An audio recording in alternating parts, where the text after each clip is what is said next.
Come in. Yes. Hey. I had an appointment. Yeah. You were right on time. Please. Sorry, just my last patient went a little over, but we are ready to go. Have a seat and tell me what's on your mind. Awesome. Thank you. Usually, my job's not so stressful, but lately I got a client. You could say, I'm a probation officer by trade, and It must be really stressful. not really until I got this last guy, and he is making my life a living hell. Let me tell you. Oh wow. You might have heard of him. He's a very popular client, you could say. It's Kool-Aid Man. Oh yeah. Yeah, I've exactly. heard of him. Yeah, I have. Exactly. And it's just a lot of stress dealing with his shenanigans left and right. Like, every time he stops by, he never uses the fucking front door. Never. What about the back door? No, he doesn't even use the back door. He just busts in through a wall. Oh, yeah. Oh, yeah. Like, I can't deal with that anymore, man. Like, Your office must be in rough shape. at one point, we had plastic on 3 of the 4 walls. And I'm like, okay, we're on the 3rd story of the building. There's no way he's going to come busting in through this other wall. And all of a sudden, this guy rappels off the building, comes in through the brick fucking wall. Oh, yeah. Oh, yeah. Like, I can't deal with this anymore, man. So now my office looks like it's ready to crumble on top of itself. So I moved into a temporary office. This one has like steel walls. I'm like, this is going to be safe, man. Steel walls? No way he's busting in.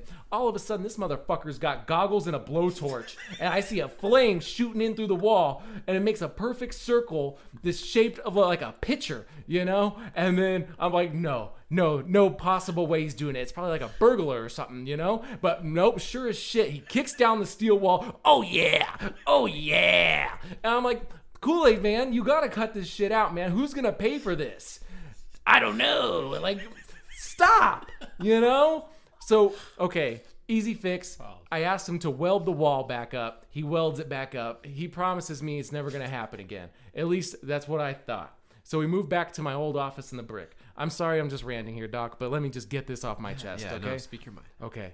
And then we get back to the brick office. I have a nice door. I even opened it up because I knew he was coming in. And then I see him in the hallway. I make eye contact with him in the hallway, and he turns and goes the other way. I'm like, no, he's not. He is not doing it. 6 inches from the door. 6 inches. He kicks down the brick wall again. Oh, yeah. In my professional experience, we call it a relapse. It's not necessary that he's out to do this to you. He probably can't help himself. He might need to be here more than you do. Do you really think so? Yeah, absolutely. I mean, I don't want to encourage empathy because he just sounds like an absolute terror. But I think there might be something deeper, going on with him. I think you might be onto something. I don't know what kind of childhood he had. Like, at one point, like, I try to do a little counseling myself as a probation officer, Sure. just a little bit. Sure. I've been trained by the state. And he said when he was younger that the children would push him around and then drink out of him. And it was really weird, So, like, he learned to defend himself by busting in through walls and startling people. And he would scare them so bad. I see that a lot. Right? And he would just scare them so bad that they would stop teasing him. So, like, maybe I just need to have another sit down with him, What was that? Oh, No. I don't have any other appointments.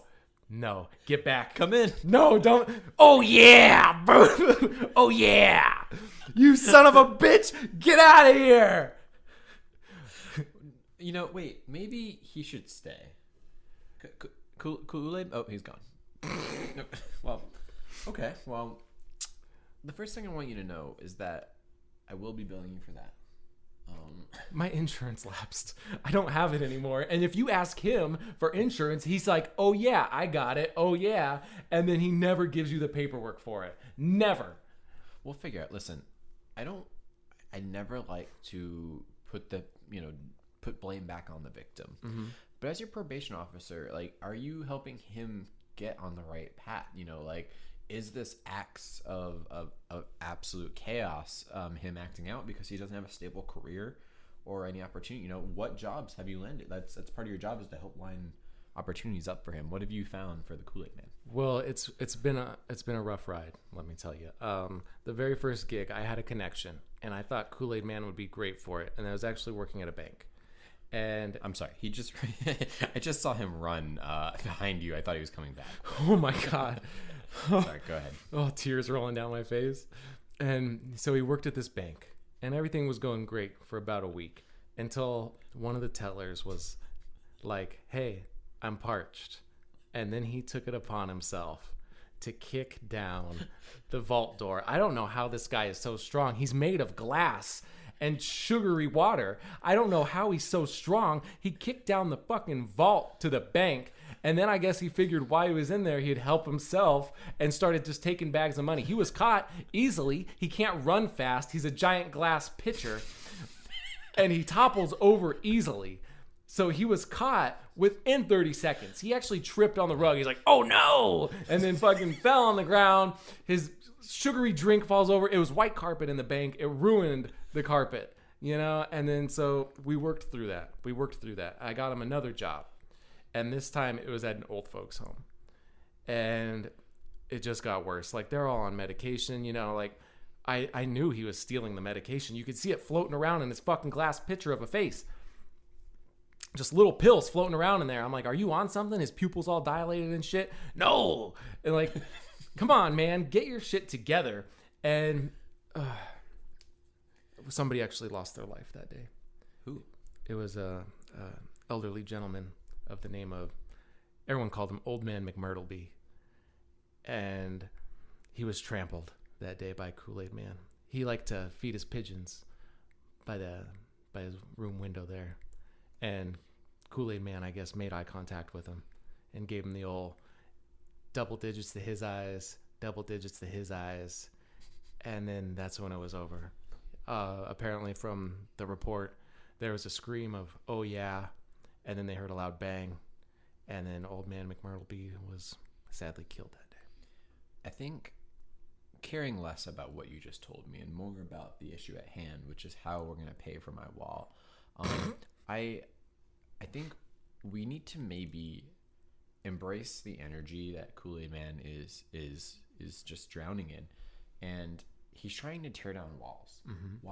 Why is he trying to tear down walls? Ooh. I mean, you mentioned his childhood, but it's more than that. Trauma like that manifests in different ways, but this sounds like he's really actively trying to break through to somebody, you know, figuratively, right. And literally, but also figuratively.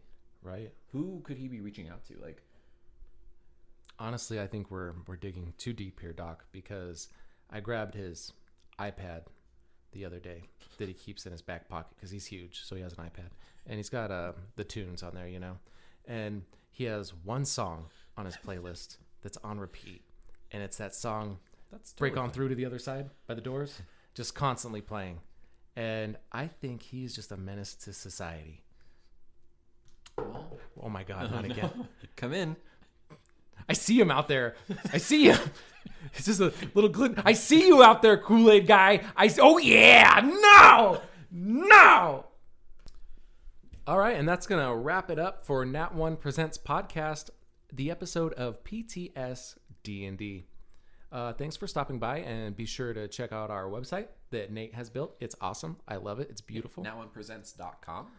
Also, feel free to check out our Patreon, which can be found at patreon.com/Nat1presents. You're going to notice a pattern here, Nat1 Presents. We have our podcasts available on Spotify, Google Podcasts, and Apple Podcasts as well. So check out all of our different stuff. And remember, go to our Patreon and give us money, at least $1. I'm shooting for $5. It's just $1. Do the dollar. It's just $1. Come on. Give me $1. Oh, yeah. Oh, yeah. And thanks for stopping by.